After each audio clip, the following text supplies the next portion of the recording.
Well, we're kicking things off here again. Actually, that's a terrible intro. What am I thinking? All right.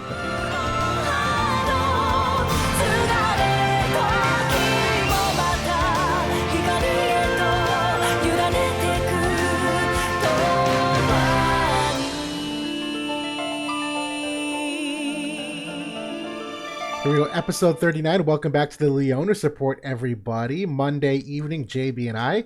Good to see you, man. How's the week starting off for you?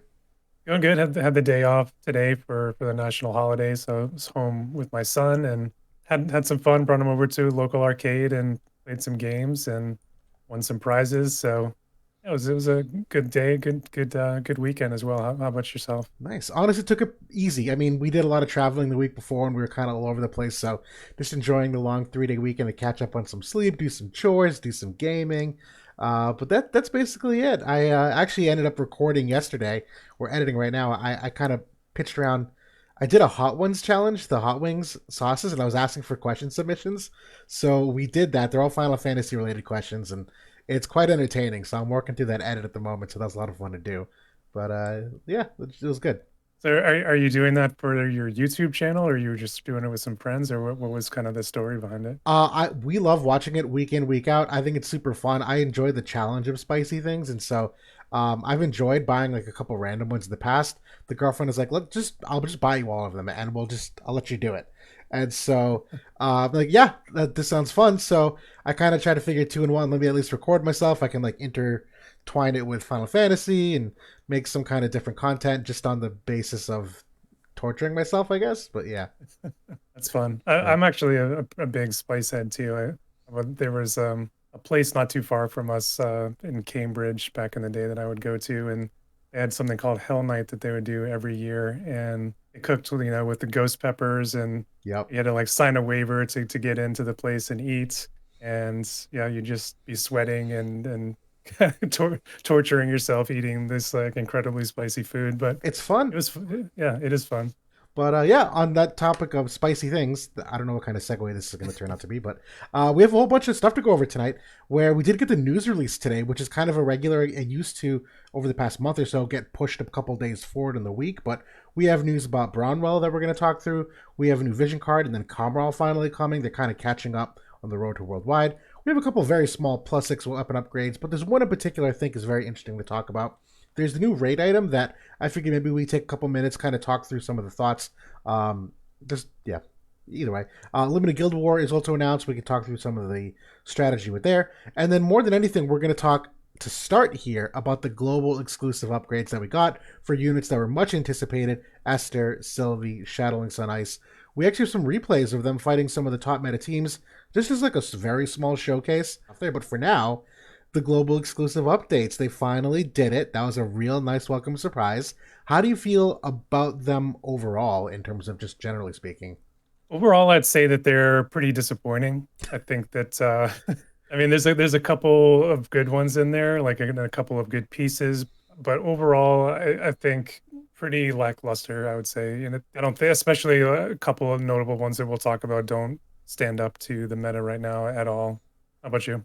No, completely agreed. I think there's still like good enough upgrades because we nailed on the head a couple of them, the expectations of what we thought they'd see. And so from that perspective, I don't think we like overpromised what our hopes were. They kind of did deliver in that regard. But yes, they're not anything crazy. I don't think there's going to be any big shifts in character usage overall. I do think they're better today than they were last week. For me, I think one of the biggest things I'm looking forward to with these upgrades is obviously you get that 140 ability shift where they change an ability. Usually they get really creative with what they do, and that's kind of the hit or miss on a lot of these characters. Because a lot of times the other stats they give them is really just like power creep stats, whether it's some extra crit damage or some extra attack percent or reaction block rate, whatever it might be. It's really the ability, but more than anything now I'm realizing is the optionality to just reincarnate them a little bit. Not a lot, but we've seen now even like 20 reincarnations getting an extra 600 HP and 80 attack or 80 magic does have some like tangible battle results. And so for me, that's a really nice thing that they at least have like access to that now that I'm appreciating that. Yeah, so I mean, I think that there were a couple of units that got treated better than others. I think actually Fryevia came out as one of the big winners. Yes. And so somehow I absolutely nailed what she was exactly what she was gonna get. Amazing. I didn't think that she was gonna get it, but they gave her that 40% magic aura, and very, very nice upgrade for her. And not only did they increase the range on it and make it a bigger AoE, it's a diamond now. They gave it an imperil on there for all attack resistance of 15%. So it Yes. kind of enables the team a little bit better.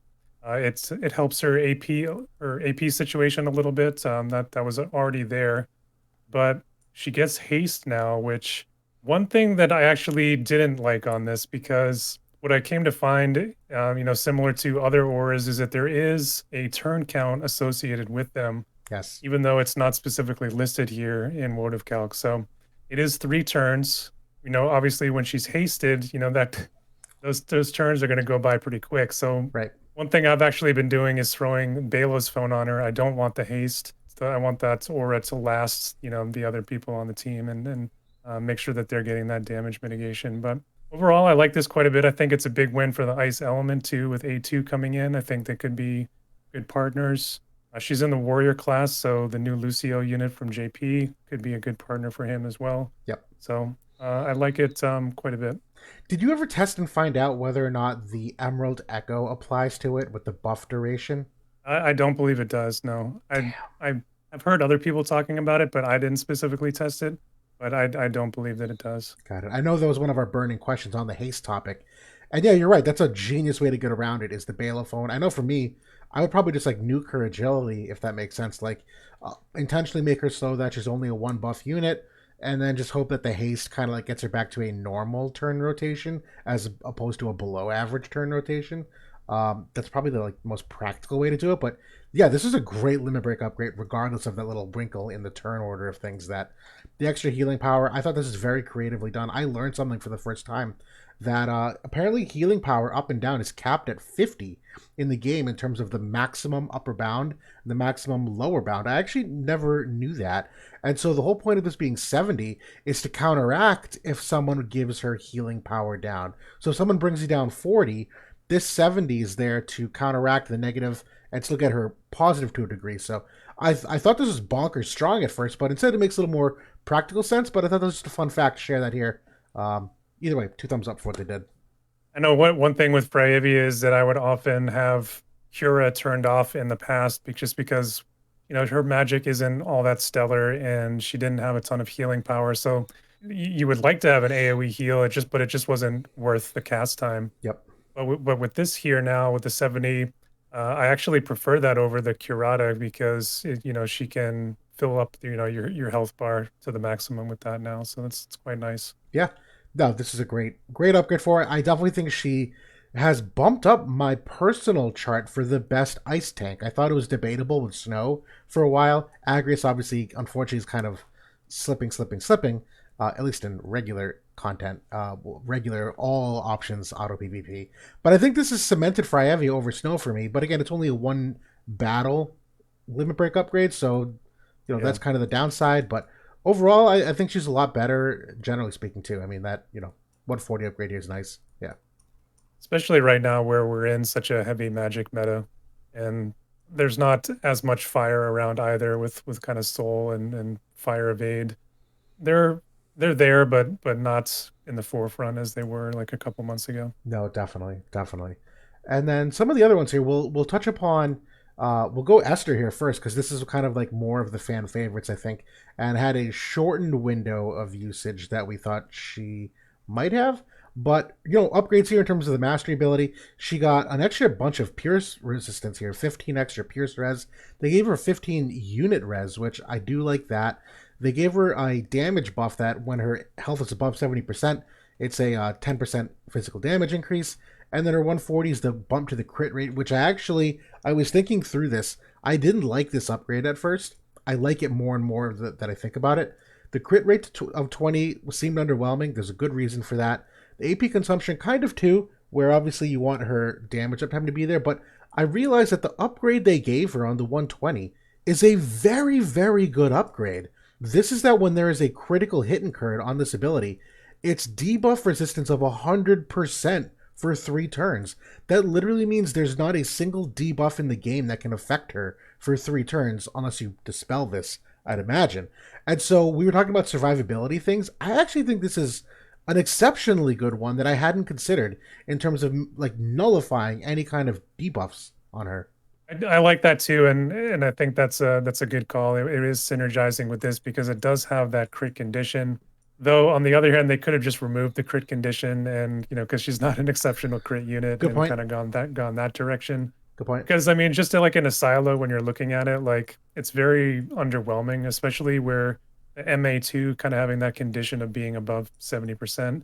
I think that another thing they could have done with that Job 25 ability is have it cleanse the debuffs in addition to that, Oh, that's good.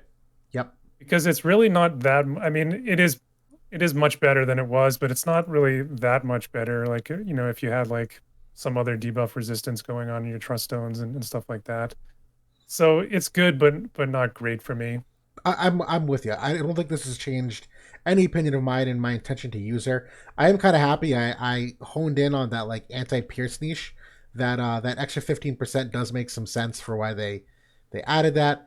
But yeah, I don't think she's unfortunately doing anything to move the needle. And in terms of lightning slash units, I still think it's a very hard decision why you would ever opt to go for her as opposed to Squall or Vega or Astrius outside of the Pierce resistance niche. I think that's really the niche that they don't have that she does. Yeah, I was just about to say the same thing. I think that she already had like some decent. I think she already had positive pierce resistance Yes, even before that, right? So 15%. Now this gets her up to 40% Pierce res. that's, I mean, pretty decent.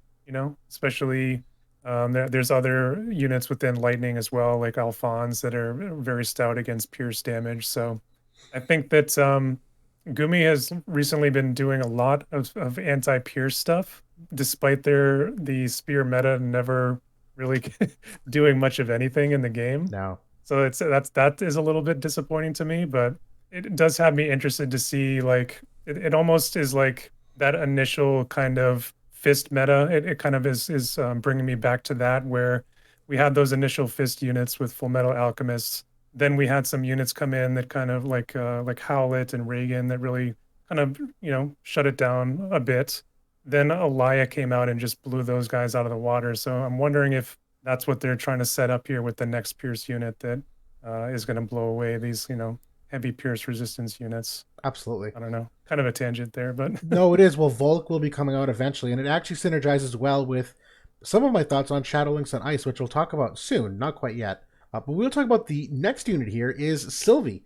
And the thing for her is she's getting extra 20 crit evade, which is fine. I'll be honest, that's a good modern one. A lot of the supports are getting crit evade as part of their survivability, so this one is par for the course. The slash res, I actually don't hate either. She actually starts out at minus 5% slash res. This at least gets her positive. That's kind of a nice thing to remediate that weakness, which at this point is very much outdated. The 140 ability reminds me of Starlight Helena a little bit, where it's kind of a whiff for me, at least on the stats. That Dark Res is obviously very much niche for that matchup. The defensive 15 is also very much niche for any kind of mitigation. It's nice that her defense won't get broken as often now because she does have an above average amount of defense, and this does synergize a little bit with True Paladin Strike, which is the ability upgrade where we guessed it. She's got the Spirit Pen added to this to reduce that for 3 turns, similar to what Dagger does in terms of debuffing. So this is not the worst thing. I wish it was 40 instead of 30, speaking frankly, like the other units. But Sylvie's still a relatively solid unit. I just don't know if it's amazing. I was pretty excited for Sylvie, and this was the first unit that I awakened when the patch went live, and I immediately threw her into different light teams and things, and she's fine. Like she's decent. You can use her. I just don't think that it's really setting herself apart that much from other units that you can use in terms of actual results that you get. Right. Like sure, yeah, you can get 3 stars. You can do something with her. It's really not exceptional though, really in any way. I do wish that one thing that we said specifically about True Paladin Strike is that she doesn't often favor it in some situations. I mean, the enemies really need to be lined up for her in that cross, Otherwise, she's going to use the diamond, which can hit more units in a lot more situations. So that's really the pain point I think with this job 25, and it always has been. I agree. There's one. I think if I were to be glass half full on it, is the new buff we're seeing of the damage reduction. The larger the area of effective attack is, that you're right. If people are spaced out up to what 5 squares away, she's going to use this no matter what. But if you have a one unit or two and you have some optionality of choice between the two, we are seeing more and more of that kind of damage mitigation. Where there's been a couple of characters I've noticed them using the cross shape because it technically does more damage. This obviously is a 200% mod as well as above and beyond the 165% here. So I do think right now today this is probably getting used more than it was when we were first tinkering with it. But I agree, she's probably more often than not using Clever Paladin Strike. And I do agree with you too. I think she's still a great unit tuned for like game balance. I don't think there's. Well, I really genuinely love the fact that she's part of the Sword Red Mage group. This is a really nice thing where that group does have a variety of different types of characters in terms of damage dealers, tanks. The fact that you have like a dedicated support of sorts or someone who you can make that way, I think is a real nice thing that giving her the 140 gives her some extra value from that angle alone. Definitely, like that has the most vision cards of any job by far at this point. So it has a great tank in there with Glaciella, and does have a couple of nice damage dealers too. The problem is that a lot of those units are already like fairly supportive. Like when you think about Reagan and Howlett and Ferris, they all have elements of support kind of built in, that they're all kind of supporting each other. And I don't know if Sylvie really necessarily fits into that. Maybe you could, but you kind of would be lacking a bit on the damage front at that point. I would think so, but either way, it's overall still putting her in a good place. I think all said and done. And then the last one here is Shadowlynx on Ice, and this one, little bit of a big miss and little bit of a big hit for me. They did increase her AOE res from 10 to 20, which I do like. AOE res is part of her natural strength. I think it's a good thing for the modern state of the game to keep leaning into that. They also gave her crit damage of 20, which I appreciate. I don't love, but she is a very high crit unit. There's a lot of pierce-oriented vision cards that have crit damage on them, and so when you consider the extra damage output from that, I think I've noticed it. I do think they swung and missed here on the courage above 80%, if only because of there's very few opportunities I found where she'll ever get above 80% once she's below it. It's not like Skahal where you kind of like yo-yo it back and forth. And to me, this is difficult because when you look at her resistances, I really think it's just to prevent her from like getting one shot by Alaya, quite frankly, where she's a AoE oriented unit. She's got all positive what do you call it, resistances here. So unless you're imperiling her, there's not a lot of things that will actually like one shot her like that, other than a stag impact that will blow her the fuck up.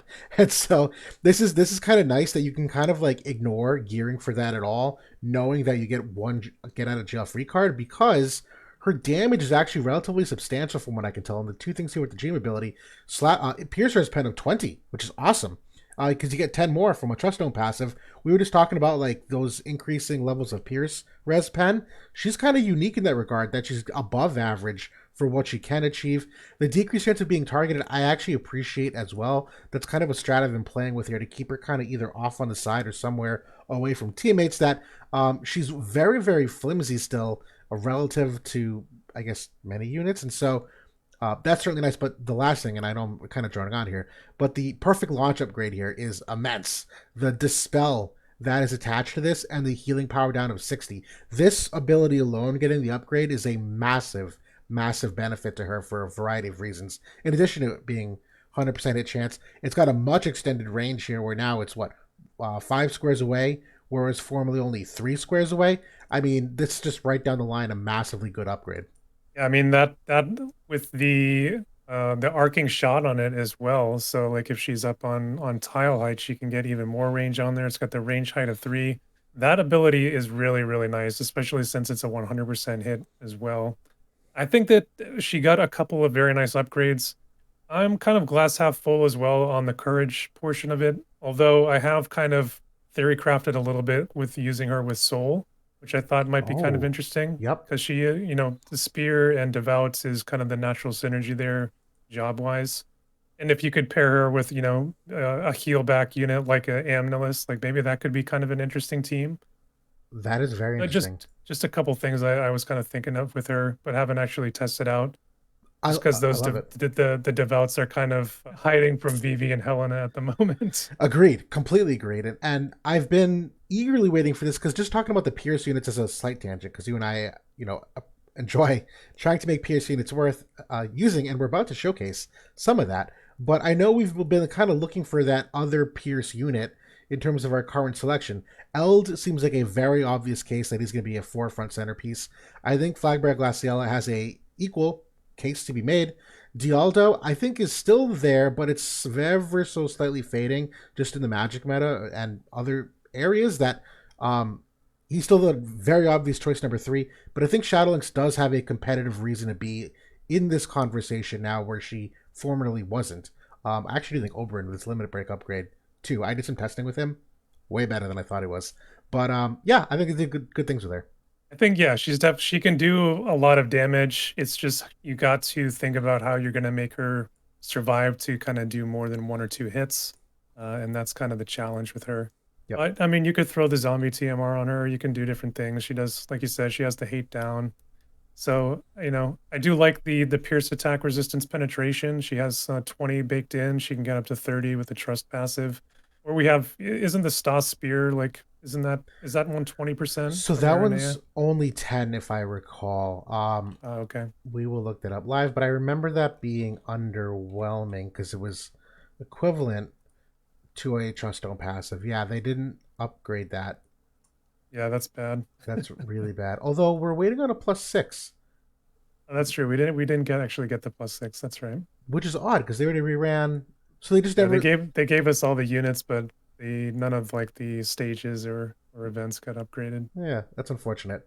Well, regardless, we did want to still showcase some of this. We have 2 different teams prepared to go against the Vivi Lena, as I call them for short, metas, where you're going to be using a Fryevia oriented team, and I'm going to be using a Shadowlynx oriented team. And now, again, neither of these are like recommended or secret keys to beating the meta, but we want to at least like showcase these characters a little bit to see what their capabilities were. And so, yeah, we'll segue here to 2 different fights. Do you want to talk briefly about just like in like 2 sentences what the concept of this team is, like just who they are and how they're supposed to function? Yeah, so I'm using an Earth evasion team fronted by Fryevia, which you wouldn't necessarily think that's great synergy right off the bat. However, Halloween Lucio's vision card does touch on the warrior class, which Fryevia is part of. So you do have the agility there baked in. We do have Dark Golem we can use for area resist, so I throw that on Fryevia. And then the rest of it is just the standard, evasion loadouts that we're used to, with those 2 Earth units. And I've found that it does work actually decently well into the Black Mage team because that 40% magic mitigation is just enough that they are able to take a hit or 2 from those mages if they manage to hit them, like Vivi coming in with his darkest spell, or some of the Helenas out there. They are fairly accurate and maybe can get a side hit sometimes on these units. And they can take those hits and Fryevia can heal them back up and they can keep going. Or, if somebody dies, she's got the full life in there. She can bring them back up. So it actually works much, much better, I think, than a lot of people might anticipate. So let's show it off here. I love it. Let's do it. Yeah, then my Helena Vivi team is pretty standard. This is one that a lot of top 3 to top 5 guilds are running in some kind of fashion. There's nothing tricky about it at all. Pretty standard buff rotation here. I do like this one where they keep Helena kind of off to the side and allow her to kind of come in from the side. So, oh, I like that the evasion buff from Bradley to start. Yeah, so I do lead off with Subterfuge there. And to be honest, because Fryevia is getting that 42% luck, it does actually allow her to dodge Wrath once in a while. So that helps, take away some of the chip damage. Although Wrath doesn't really do much damage to her at all. Like she's sitting at like 90% magic resistance and has a ton of spirit and the barrier. So that makes sense. Also, we're seeing the Lucio limit break early here. This fight happened very, very quickly, just considering they were across from each other. But still, the haste early on is certainly nice. Yeah, so he gets baited there a little bit just because of the Wrath slot placement. And my Bradley is getting baited here before his courage.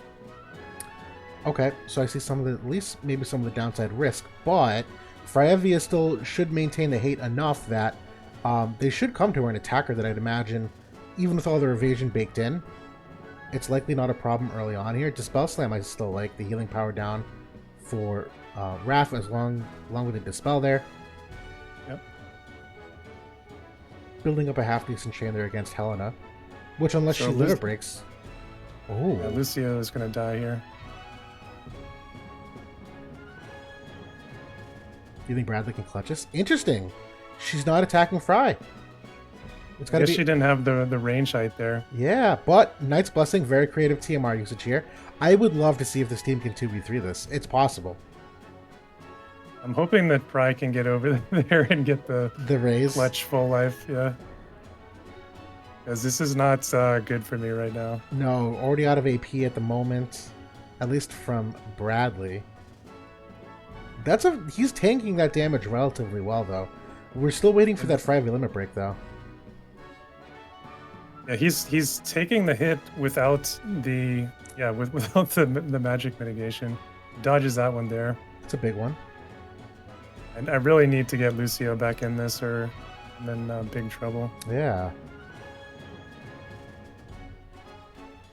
Debuff removal, so the healing power is back.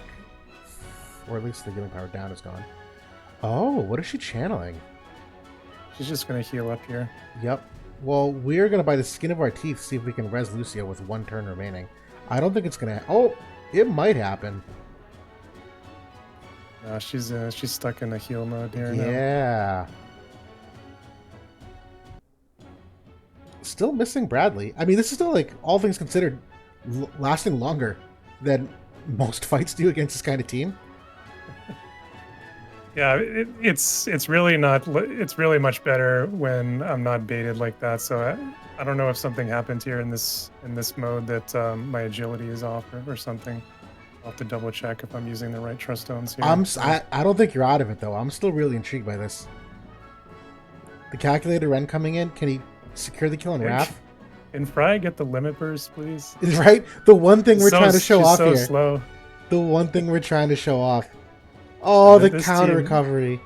It's so annoying. Well, how many usages of his guaranteed hit? Because if he runs out soon, Vivi's going to be out of luck. And even Helena. Chit might be gone. Yeah. Oh, but you don't have courage either, and that nukes him. But he can still get full life. You're still not out of this. I really mean that. A limit break here would be so clutch. And she's not... Oh, she's using full life, I think. Finally. Maybe. Going on 4 minutes here. This is actually a very competitive fight, all things considering that Helena and Handbasket have gone to shit. Here comes the Vivi limit break. Oh, he's going to stun her out of the cast. I do have the Balo phone on, so she can't be stunned. Oh, you're good. Okay. Again, a nod to the genius of that item. Oh, we got the full life. Bro, if you clutch this win... It missed. It missed! Bro, what are the odds? Oh, man. And she still hasn't limit broken. Oh, no. There's a piece of me that wants to rerun this fight to show it off, but the other piece of me is like, dude, this is still impressive. We're going on 5 minutes now, and they still can't. I mean, this is a testament to like her tanking potential, at least against this team. Like this is, if nothing else, still a Fryevia showcase that she is just, yeah, doing work. So I think like my trust stones are off for the free match mode compared to Guild War because I was not getting baited like this. I could see that. Guild War. I could see that. I didn't double check before we came in. Well, it's gonna go to turns here. It's gonna go to turns. They could not kill Fryevia. So if anyone wanted some kind that's of a stump, though. That's a stump. If you had this up on defense, that's a good point. If that was a defense, that's a denied 3 stars. And so just think of it this way: if your team gets baited, if you get no courage off, if they end up hitting you, and if you never use the Fryevia limit break, you can still stump the top meta team with this team. So I actually do think that's still a relatively nice showcase, even though not perfect by what we were hoping for. It's not a perfect team. Like you have those risks with it, but I think that it is much better than I think a lot of people would anticipate. And I do think that there is some potential for Fryevia coming in with A2, who is a very strong, a pretty decent like magic bruiser as well. She's got some good magic resist, and she's got that area resist protection as well. Yep, So absolutely. So good. Well, we can show off this next team then, where I'll be bringing this Shadowlynx team against your iteration of Helena, Vivi, and Raph, which, God, is so complex because every iteration is a challenge. Like, if you yeah, just change a slot or change a Vivi sub job or just anything, that there's so many trickle down effects. But we'll see if Shadowlynx can stand the test of time here against this. So the Pierce team I'm using here is actually one that you kind of set the framework for. I was theory crafting a bunch with Shadowlynx initially and making some teams, but I actually liked your iteration here, where it's Shadowlynx and Dialdo and the new young Eld as a mono Pierce team. You have the Rubius TMR, which is the Urel TMR on Shadowlynx, which is a way to kind of get her that extra hit or two. It's not perfect, but it's something that I hadn't tinkered with. I really like it. And I know for me, my Dialdo, I actually just recently brought him down to 70 faith, where forever I had him at 97. He was just taking too much damage, though, where I didn't really need his damage output as much as maybe I used to. So I know as part of like this magic meta, I kind of tuned him down a little bit in that regard. But other than that, like, Eld should have a haste TMR that goes off here, potentially, depending on the spacing. I do have my Shadowlynx with the Umbral Armlet, so there is some light and dark res baked into there. But from what I can tell, like, Shadowlynx still ends up doing decently well for 2 or 3 hits. Just got to kill them fast enough. So we'll see if that ends up coming to fruition. And then, yeah, it's just as we're loading in, it looks like you're going to flip the spots on us. You're doing a slot 3 RAF instead of the slot 1 that I did. So it won't be a perfect apples to apples comparison of Vivi Lana teams, but that's okay because you frequently don't see the same iteration of them. So it's nice to kind of stress test across a couple of them. yeah. I know we've been seeing all kinds of different variations, and everybody's trying to tweak to get some kind of edge there because a lot of people are using that same team. It's the most used team right now. Yep, and hands down. All right, so here we go. 2 of 2 of the new global upgrade previews. I know a lot of people on the main chord were very down on Shadowlynx. Hopefully, this can open some eyes. It's not that great, but it's better than I thought. Yeah, I mean, same thing with Fryevia. It's good, but it's not. I mean, it's unexpected to be like top of the meta. I guess it's probably unfair expectations. No, and I've actually had some difficult philosophies in which buffs to maybe turn off, where she does use her main protect buff there, and she will use the Rubius one second, which means that she doesn't use her third, which is the AoE res and the jump +1. I've actually played around with a couple different of those toggles. I don't know if I have a favorite yet. I do like her having the extra move and the extra AoE res, but at the same time, this kind of makes her a little more well-rounded with the protect. The agility makes her fast as shit. The attack buff is certainly nice for that offensive output, so we'll see if that has a factor at all in the trickle-down effects here. You can see Vivi, he kind of in that middle slot, he's almost playing a support role there. He's moving over and going to get the haste there onto Raph. But him kind of coming in late and just throwing in those big AoEs has been very infuriating, I think, Yes. fighting him, especially on this map. Absolutely. That's nice. Very little damage. I'll take it. Alright, so here's the first attack. Perfect launch. Doesn't do that much, to be honest.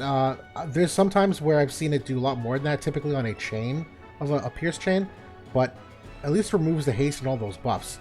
So the L limit breaks comes in here now. On big damage onto Helena. At least gives us CT up here. That's nice. I don't think it changed any of the turn rotation from what I can tell, though, yet. Here's Rose Blast. My Helena got her CT up from the wizard staff there. Yep. Double Darka. So I think that everyone will still live here through the RAF. So I still get 1 full turn, which this is basically it. I either win it here or I don't. But nice limit break here. I know Eld will likely regen a bunch of his HP from his large barrier break ability that he has. A good spot for Dialdo to go to as well there. Right. Kind of off to the side. Yep, so is able to at least take down Helena. He regens a ton of HP. Can Shadowlynx finish things off here? I have her main job AoE turned off, and I have the hunter one turned on with the CT down. So I prefer that one just to try to like give some turn rotation edges here. Down goes Helena. That was big. Shell remove there. We're gonna kill Raph before she can do anything, or no, she still has re-raise. Yeah, there it is. Yeah, Dialdo's accuracy is actually it being so bad is helping him here because he needs to go all the way around to be able to hit. But it's great. The spacing is exactly what I wanted, and now you can see Shadowlynx with that hate down as well as getting the least targeted, even if they start to transition. And out of AP. Oh, I hope she doesn't die here. I would love to have a clean 3 on this team. I'm still going for Dialdo. So that is the upside of having Dialdo, is maintaining that hate. He did get that second buff off, so he's got a ton of hate. He will get stunned here.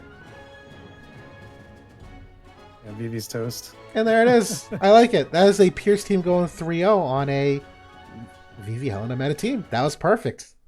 Yeah, I mean, so you can see there she does some damage. You know, she was able to take a hit, but I don't think, did she get hit by Helena? Maybe just the one time. I don't even recall at the moment. I don't know. She's got decent area resist, so I think she can take a hit, and then she's got the courage if somebody really does blow her up. So, you know, I think in that Pierce team, I think it works pretty good. I think we've seen people, or you've been playing around with the dark build as well. Yep. So there's a couple of different avenues you can go down, but yeah. I do think that spear team, it's not bad, you know. So I think that it's you can get some points with it. Yeah, not at all. And I mean, it's debatable where you say if you had put Flagbag Glaciella in that same spot, would the results have been the same? They might have, to be honest. I know she's got enough of an AoE type attack that she could probably still do similar amounts of damage, but that dispel is certainly very, very nice to bring into the wrinkle of things to dispel the haste. I know Flagbag Glacialis is a little more of a ranged, so you have to either typically decide between turning that on or off. So overall, I think still a good sign. And the last very quick topic, because we still have a couple things to cover here. The upgrades to their weapons I wanted to highlight as being particularly bad. I think all of their upgrades were bad, except for maybe Shadowlynx on Ices, where I'll just to kick that off. I think the Winged Lance was able to get the 15 Light Killer, which actually is very nice for that matchup, where would you consider the Light Killer and her crit damage increase on the MA, that's a decent extra modifier. She's slapping many Helenas for like 8,000 damage in the right circumstances. But the rest of these, the Asterisk Alpha and Sylvie's Sword were very bad. That this just gave Esther 10 human killers. This does nothing for any other units. And Sylvie's is the, Spirit Pen here? I think that was the upgrade. I don't think that was there formerly. It's okay, but like... I don't know why does it have to have like that condition on it though? Like, I don't get that. I don't get it either. I think it's just to add randomness to the game. I think that's Gumi's strategy at the moment. That's what they're doing with like all the counter abilities and all the conditional stuff, is that they're trying to make it a little more random, so that it's not as predictable to make a team and know the results. Yeah. I didn't mind Ibarra's upgrade, get the area resistance on there, right? Or no. What am I thinking about the area resistance? Oh, just the human killer. Oh, this is the other one. This is very bad. That's whatever. Yeah. Very, very bad. Again with the condition on there. I don't know if there was one that got an area resistance. I don't know where I saw that. It must have been on some JP thing then that I'm thinking of. Oh, I know what you're thinking of. We'll skip ahead on this topic. That's on the +6 upgrade incoming, the Darkworm Axe. So that's right. We're gonna skip ahead here for a moment. We were gonna talk about these. We're gonna talk through 3 very meh upgrades that are coming, and then one that I actually like that we normally don't talk about, the +6 upgrades, because we found that most of them tend to be, at this point, kind of immaterial. The Darkworm Axe. So real quick, we'll go the Dawnlight. This one is getting 10 human killer on physical attack. Again, paltry, it's whatever. For Stern, doesn't really matter a whole lot. The Candy Blade here. This one could be worse, to be honest. This is going from 20 slashers pen to 30. That's actually kind of nice. I'll give one of these as a thumbs up. Not the worst, not the best. But the Darkworm Axe, I want to circle back on this, because this is a big ding we had on Vega when it came out, was the lack of the innate AoE res, that at the time it was devastatingly bad. This one gives 10 AoE res and will be gone after 2 hits received, which, again, another condition, that's fine. But I actually like that upgrade. I think it makes it a competitive choice with the Reliquary Axe that The rune axe had seemed like a de facto given for him as a objectively better weapon than this, and this kind of brings it back into the fold, I think. Yeah, I mean, one option gives you a bit more power in terms of your offense, and this one maybe just a little bit more survivability, at least for that first hit or two there in battle. So yeah, I don't mind that one at all. Yeah. Actually, I like the crit build on this one. Get a like a healthy dose of crit there, so I'm Yep. gonna build that one. Absolutely. Yeah, not many of these seem like auto builds on release, but this is definitely one of them. So yeah, that was these +6 upgrades. It's good. We got MA2s for Crystal Warriors. We got Rulgia and Amnelis coming in. You're right. Rulgia and Amnelis are getting MA2s, and I remember hearing Amnelis as being very, very much a welcomed one. And Rulgia's, I am going to hold my breath until seeing it, because. But her MA2 here This one's is good. that can't be right. The extra decrease in activation time, that's enormous for her. Yeah. That's a big one. That's a huge cast time breakpoint. With the extra 10 AoE res, this is a significant one for Amnelis. I'm a big fan. Yes, I can see how people are excited. Yeah, I mean the casting time is like one of her biggest flaws as a unit. So getting that another 250 is huge for her. Absolutely is. And then for Rulgia's, good lord, what's going to happen here? They've upgraded a skill. I'm intrigued by that. I don't know what it is. So everyone hold their breath with me. Defense pen at 20? No way. They did it? That's awesome. And then Human Killer 20, I actually like a lot because he's got the follow up attack. So that is a very nice upgrade for the Yeah, it's follow up good. attack. This increases his buff so that it's a reduced damage of 25%. This is a really nice MA2. This is a good MA2. I don't think it solves anything for him because I think this AoE is still like pretty bad, and that's kind of the bread and butter of his kit. But go ahead and disable this and the rest of it. That's a good MA2. In a lot of battles, I've found that he could take a hit anyway. Maybe, sometimes he would get just over his HP threshold and die. So that's going to actually help him, against some of those really strong units that could maybe one shot him. The defense pen, I think that was his biggest flaw as a unit since the Absolutely. beginning. Absolutely. His follow-up attack, like you said, he's getting the human killer on there. That's going to help out a little bit. The unit resistance in the game has really gone through the roof since he came out. So like those follow-ups really aren't hitting as like they used to. It's not going to be like an amazing damage increase, but it'll be good enough, I think. No, same. The way I've tried to approach these follow up attacks now, it's less for the overall damage output, which it's like it adds up, but it's still small. I see this more for the re-raise kill. That we know for a fact this finishes off courage, but there's some threshold. I've noticed this with Zidane. So one of the reasons why I attempted to start to like reincarnate him to like 20 or 30 was there's a lot of times where I was noticing his follow-up attack was just barely missing on killing someone after a re-raise. And it's like if you're able to get that little bit extra for the follow-up attack and you can do that, that is a fantastic extra value add. The tough part is when you're talking about the again that black mage team where they're all sitting with like 45, 50 area resist, even I mean a unit resist or even higher. So you find like sometimes you can't kill them with that follow-up attack, even though you feel like you should. No, it's true. It's true. But yeah, that's all that we wanted to go over for some of the upgrades that are incoming. We will shift to talk about Bromwell and Khamral, who are both coming into the game. I know Bromwell in particular here, people have been like memeing on, looking for her, eagerly anticipating her arrival. She is a 70 cost dark unit. I just did the stat analysis today for her and Khamral and some of the other additions. I'm not a big fan.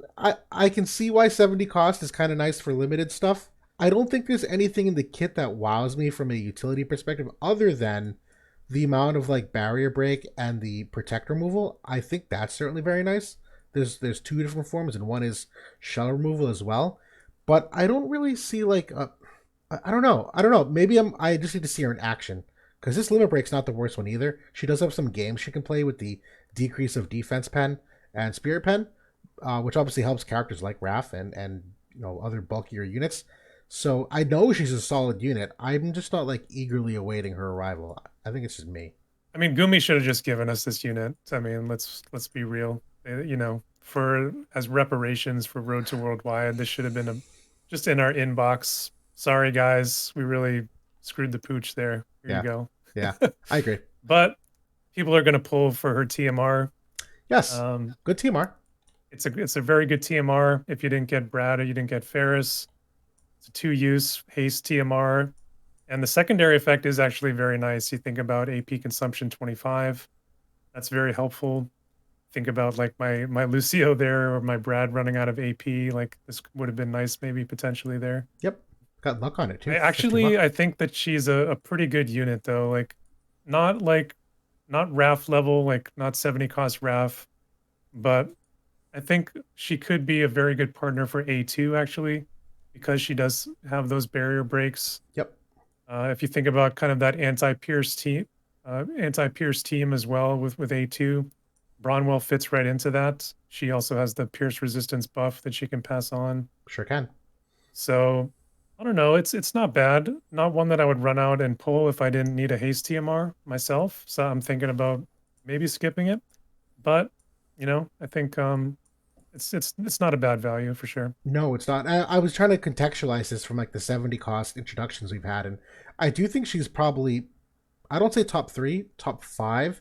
I think Winter Raff, Halloween Lucio, and Shells are the top three 70 costs that have come out. I think after that, it's a competitive discussion whether it's Halloween Lucia. Obviously, she has a argument to be made for top three. Maybe it's not more recently, but overall speaking. But Halloween Lucia, I think Bronwell's right there is the next in terms of usefulness. Gurn's back is a whiff. Winter Rav, yes, I still need more testing. Grifford is just me having some bias. Grifford's still a great unit, but I don't think he's like changing anything. So yeah, I think Bronwell again in that context, I still think is very much. I didn't want to downplay her. I don't think she's nearly what like Winter Raff or Lucio or Shells would be. Yeah, I think that's, obviously this unit is months late for us at this point. She came out in JP even before Shells. So, she is not suited for a magic meta at all. Although her limit burst, maybe you could potentially do something there, but it's really like a square peg in a round hole. But I think what Gumi has really done well with those last 270 cost unit is that they've come in immediately and served and fit a niche, and we're able to get good value out of those encountering top meta units at the time. Whereas Bronwell is coming in, she's that same 18K price, but maybe you're not getting that same return on investment right away that you did on the last couple. So Definitely. I do like her upside though as a greatsword user. This was the other angle I was trying to analyze this from, because Dark has some competitive low cost unit options where obviously Halloween Lucia is a very very viable option. I know very popularly is bringing an SR Little Leela. I know from the other cost perspective, I guess it's really it. I'm not going to throw Whisper's name out there. No one uses Whisper. But yeah, there are other dark low cost units. So it's not like a need like it was with some of the other 70 costs that came out, like the Lightning and like Gurn's back, where Water and Lightning were desperate for low cost units. So I think that's part of my hesitation on the mono dark. But from a great sword perspective too, like, she's got enough slash res pen. I like the fact that she can debuff defense pen and things of that nature, and dispel, protect, and shell, which not all the great sword users can as easily as she can. And then yeah, overall good unit. I would definitely be happy to pull her like on an off banner down the road. I Yep, think that's going to be my tentative plan going in. I would agree. I'd agree. And then the other one here is Khamral, very very late, and he is only a 50 cost unit. He's kind of the character select where you get to grind out all his orbs. I have tempered expectations for these 50 cost units. They're not the worst. They're all relatively good considering limited Guild War application.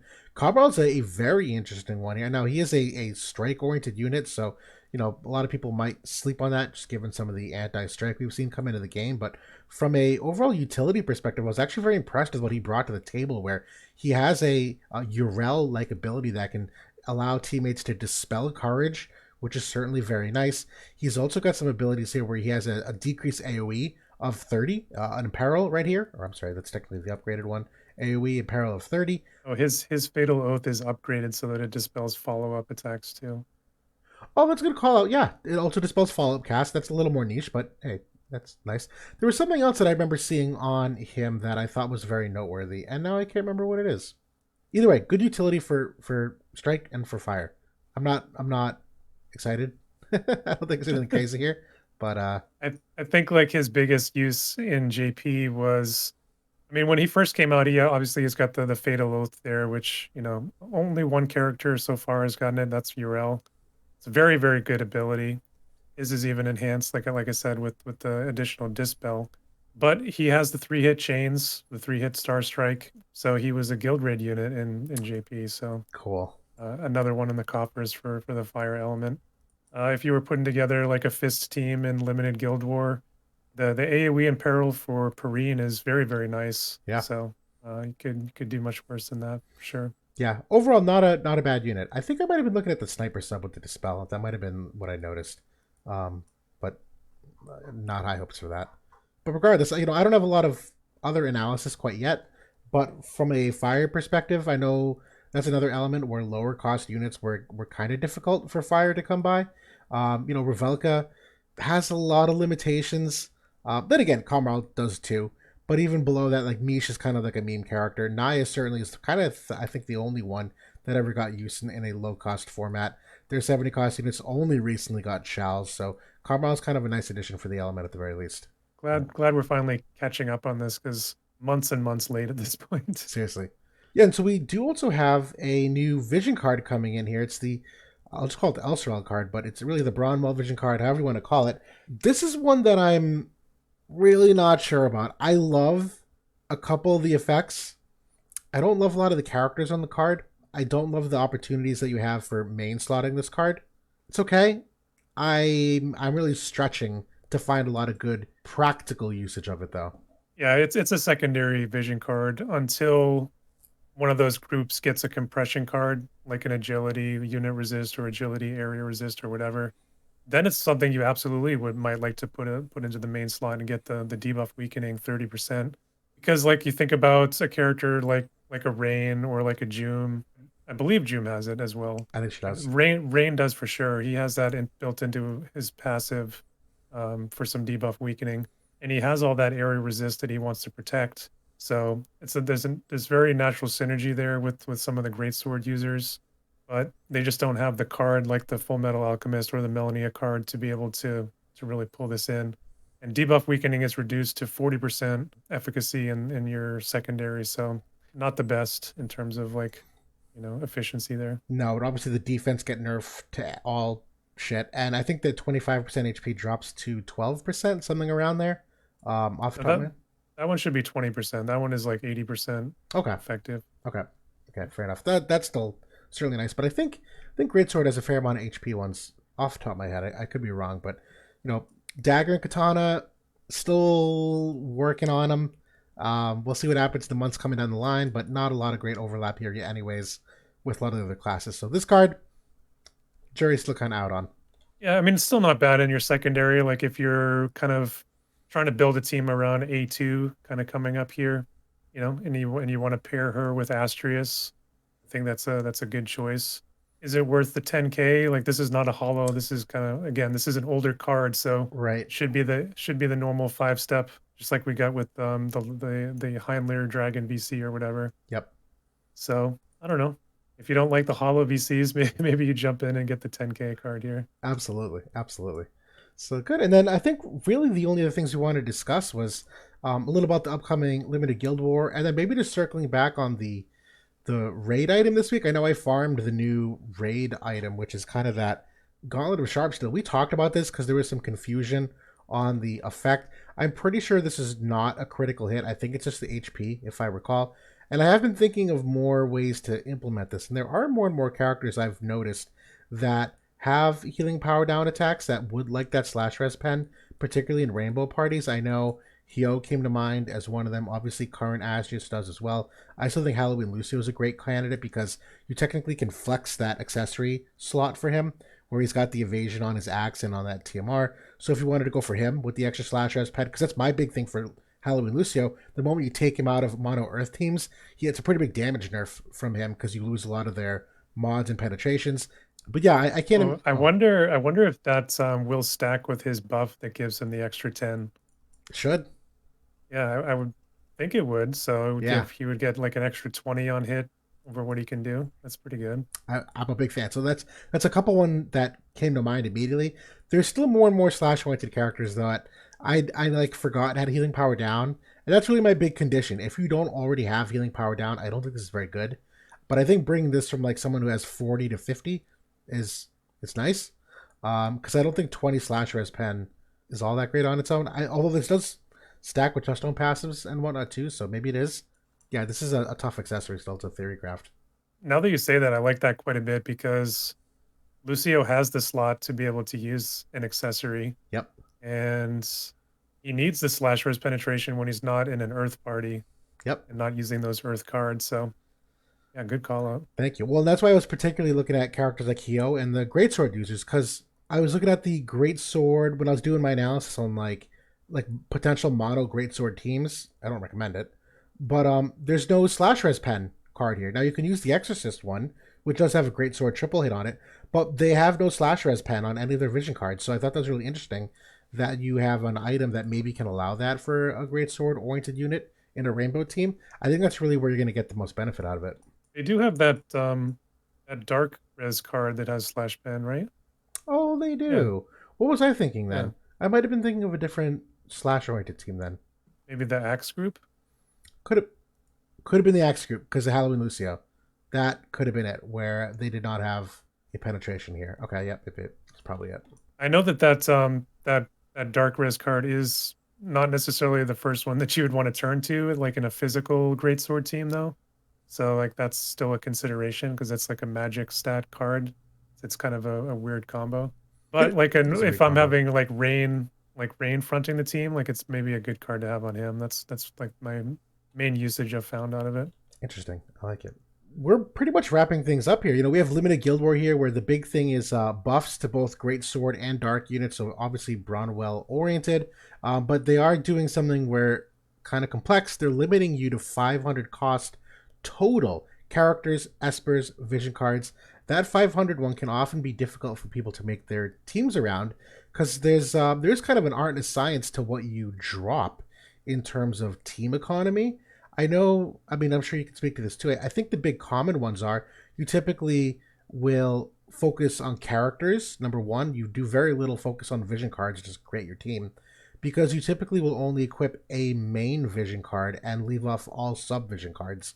And I know espers are kind of a priority, but less of a priority. You might take a small stat decrease, but as long as you get some good nodes on an esper, you can go for those lower cost espers. But I know a lot of people like to try to still fit 6 vision cards in these teams, and the characters are really what matter the most. Usually when we have these really strict total team costs, you at a minimum you're dropping the secondary cards, and then sometimes maybe you just might pull 2 main slot cards. Maybe one character just has a secondary card and then drops the primary, and you kind of work it like that so that you can pull in higher cost units.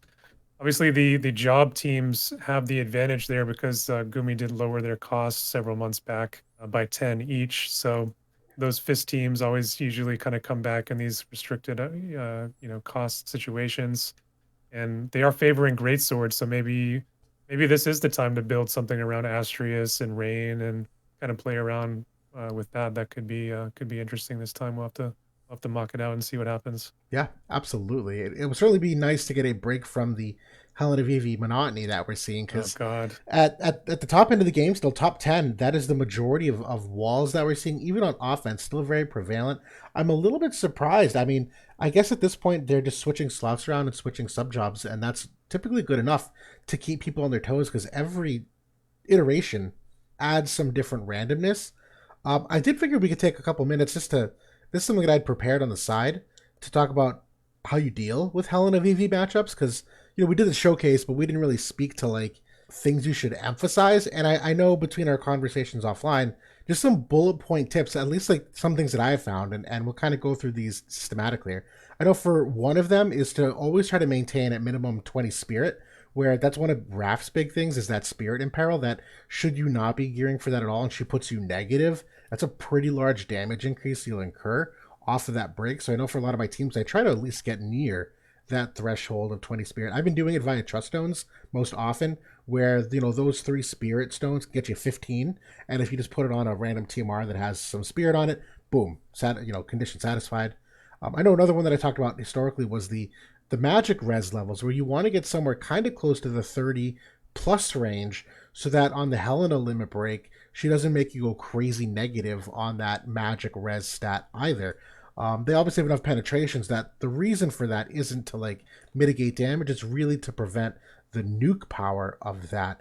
And kind of the same thing with the AOE res. I think we've kind of seen this where you don't really want to go too overboard in stacking your AOE res because her 60% obviously makes it so that like there's like a point where you even if you add 10 more AoE res, she's going to decrease most of it anyway. That you really want to balance your teams a little bit better. Where I know a lot of times we typically talk about building up that resistance, and you should, but there's some people that maybe you go too hard and you don't get the same upside.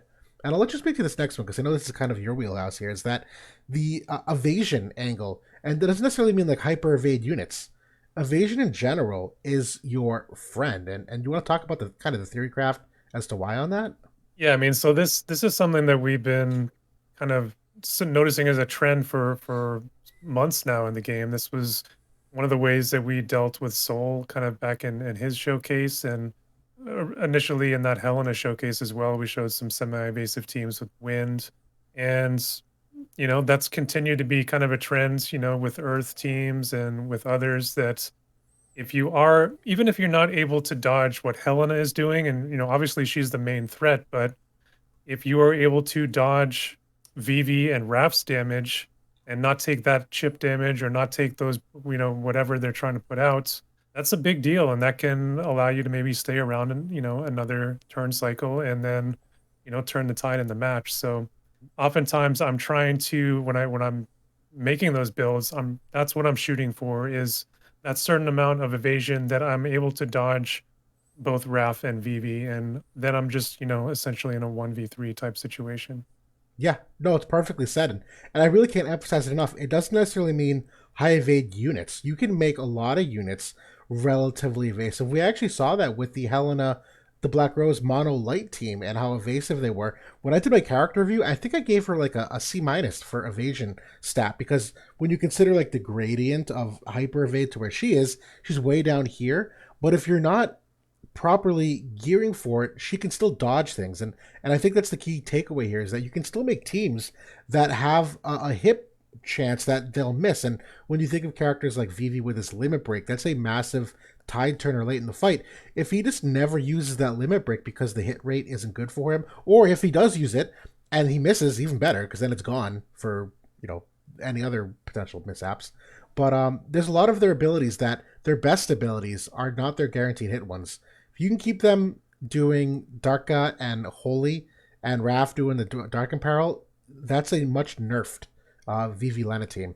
And the other ones go without saying the Marshmallow +6 or at least a Trust Stone passive, even on your 50 Faith units, is crucially important. Missing an entire turn because you're slept is horrendously bad, not to mention the damage and a half multiplier you take when you're slept. That if Helena sleeps you and then Vivi hits you and does 50% more damage, that's very difficult to recover from. So you really want to eliminate the odds of that happening whatsoever.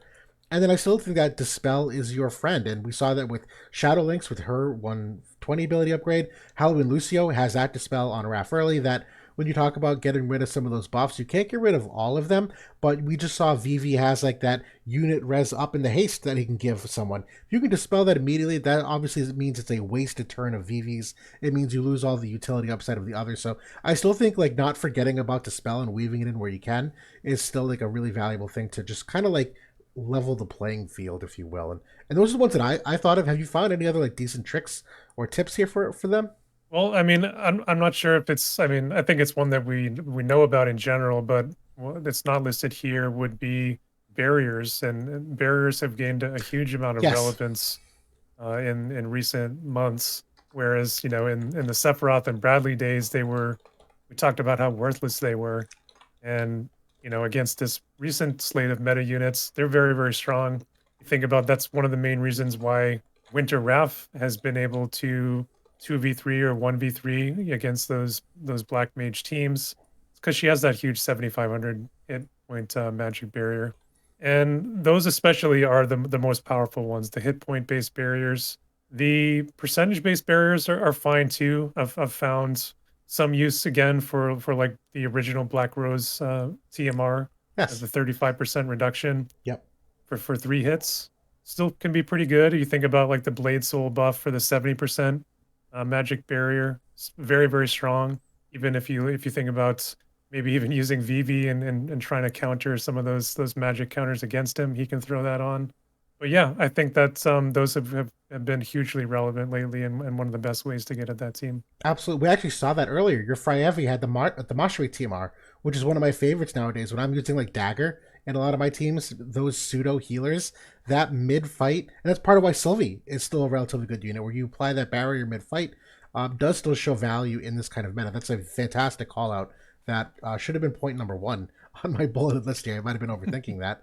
I think the last honorable mention is another shout out here. You'll see it in the build replay, is the smart coat. And this is more for the Helena limit break, so it's a little bit overrated. But one of the little secrets here, Smart Coat has a 50% chance of, or 50% magic imperil resistance, which stacks with the 25% of the Truststone passive of all weapon type resistance, which means when you combine them together, there is a 75% chance that she cannot imperil your magic stat. So I've noticed using that somewhat now and again, combining the two of them together to really make sure that they can't get imperiled. For my Dialdo, I like it a lot where it takes a lot of extra magic damage. If you can reduce that imperil, that obviously will make him live like 2 or 3 turns extra. I think that's a lesser known one that might be worth mentioning here. And I think also on that kind of same note of debuffs, anything you can bring in for debuff weakening as well. If you have a team that can utilize the Maximilian armor, for example, I Yep. was using that on my Fryevia, and I was comboing that with Dark Siren, which has the additional, I think it's 25% or 20% on the node board. Yep. So if I do get that debuff on me for, instead of 38%, maybe now it's down to, 20%, or somewhere in that neighborhood. So yeah, debuff weakening, very, very strong against that team as well. I like that a lot. That also will reduce the 25% Dark Imperil that Raph gives out on that single target 100% hit. So a lot of different ways in which that would affect things. So yeah, I just wanted to like bring some visuals here to it, where people that might be struggling against that meta, even top end of the game, we're all still struggling with it. It's competitive for a reason, but there are things you can do to at least guarantee a 3-star win in many instances. So that's our PSA for y'all. But yeah, I think that's really all we're dealing with this week. I mean, it was really more global, upgrade oriented. We don't really have a ton of Q&A to go over. Otherwise, I don't think we had anything at the moment. But yeah, I'm ready for this meta to turn the page. I'm excited for Nier to see how that shake things up. But yeah, it'd be good to branch out of my wheelhouse against this. Yeah, I mean, I think we've had Helena for a couple of months now, where she's been pretty much the top dog, hoping that Nier can change that and start shifting us into something else. Although I don't know, I think that she's still going to be around, just because I don't think that A2 is specifically meant to kind of counter her. She's more meant she's much better against Pierce. I mean, that's really what her forte is. But maybe other people will be kind of sick of this meta too and want to kind of try something else out. So we'll see what happens. I am excited for that collaboration. We will talk a little bit about that probably more next week, because that's when I expect us to be getting that, in our next update. So Yep, looking forward to it. But cool. Well, that's all we got for now. Thanks for watching, per usual, everybody. JB, nice chatting with you again, and we'll be seeing you next Monday. So have a good night, everybody. see you next time.